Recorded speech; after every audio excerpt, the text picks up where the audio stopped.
Let's talk about AI, your specialty. I hope it's my specialty. Do you use ChatGPT Yes, daily basis. on daily basis? In fact, I have the ChatGPT widget on my screen, on my phone screen, like it's right there. Anytime I have a question, I press it. One press. Steve Jobs used to say you want to get anywhere within three things, three swipes. One thing, one tap. And you think it's great innovation?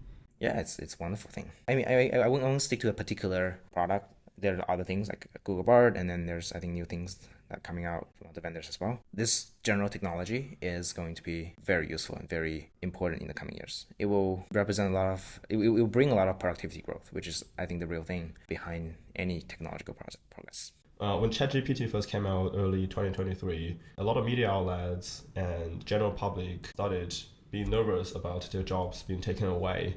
Do you think that's going to be the case? I think, much like every technological progress, there will be jobs that are gone, but there will be new jobs as well. It's a cycle that has been repeated throughout history.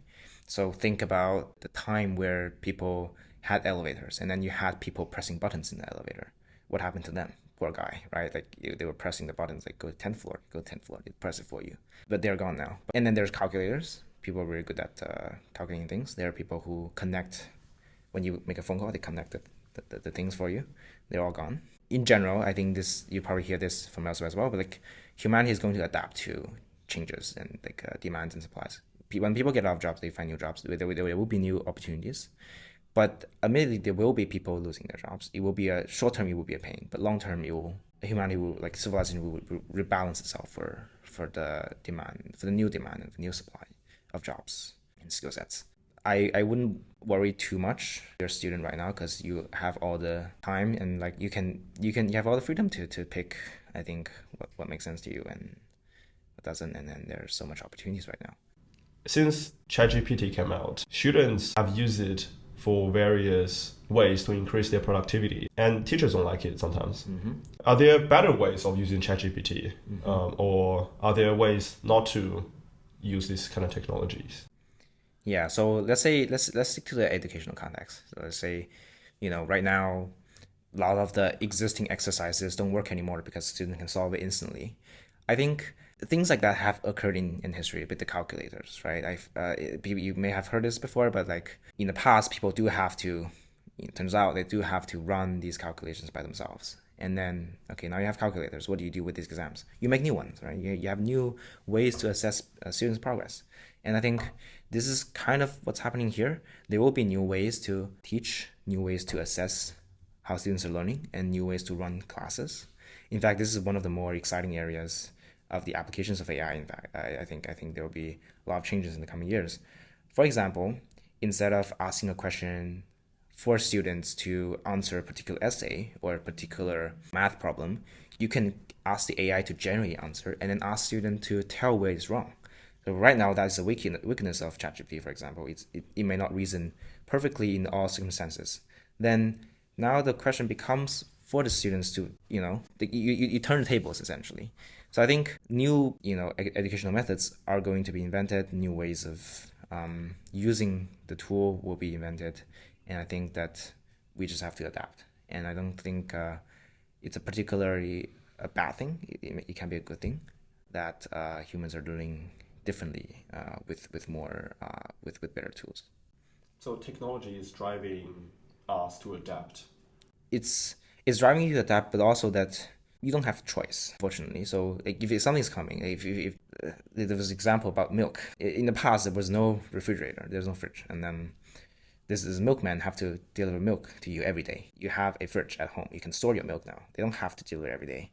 What happens to the milkman? You have to adapt. It's not something you can stop or change. And that happened similarly with China, I think back in the day when Wi-Fi came out, they tried to not have Wi-Fi on phones. But it's just something that's there, and something that is going to stay because it represents productivity increase. Then you have to have Wi-Fi despite you maybe the government not wanting it. There are so many examples like that, but I do think that if a technology comes along and then you can solve problems meaningfully, then adapting to it is better than trying to stop it.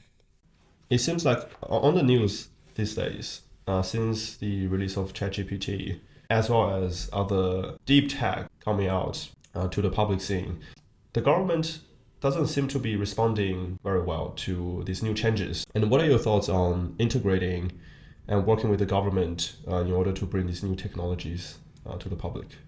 I'm not particularly familiar with policymaking and I guess the public sector in general, but I think that the general problem there is that governments just in general move slow, and that's just kind of a fact of life. I think I would suppose people here, as in Sydney, would agree to that when we think about the light rails. Is that in Town Hall? That took a couple of years. There's this train system that supposed to went from San Francisco to Los Angeles. That took, I think, 10 years and nothing was built. These things happen. I think government just moves slower. There are a lot of work to be done, both in terms of just trying to educate the public sector, like trying to have people, ambassadors from academia or the industry, go to these offices, tell them about what's going on, tell them about what this technology means and does not mean, educate them, and then try to prompt them to action. There's also that sometimes they have to adapt themselves too. Like, for example, I think some countries right now already have laws and like experimental laws, that policies that came out to adapt to this AI generated content and copyright issues and disputes. So I think government is just what they are. They're just going to move at a pace that is relatively slow, and we are going to have to live with that. And sometimes they move faster because some changes are just so drastic. With Congress hearings and all that, there seems to be a disconnection between their understanding of the technology and what the technology actually does. Mm-hmm. So I guess, like you mentioned, it will take time for people in the industry to work with the government hand in hand in order to make things more coherent. Yeah. In fact, I think some of these companies are trying really hard to influence policy. Like, I think OpenAI spent a ton of effort and money to get government to do something or move or like have policies around AI. I don't know what the motivations are.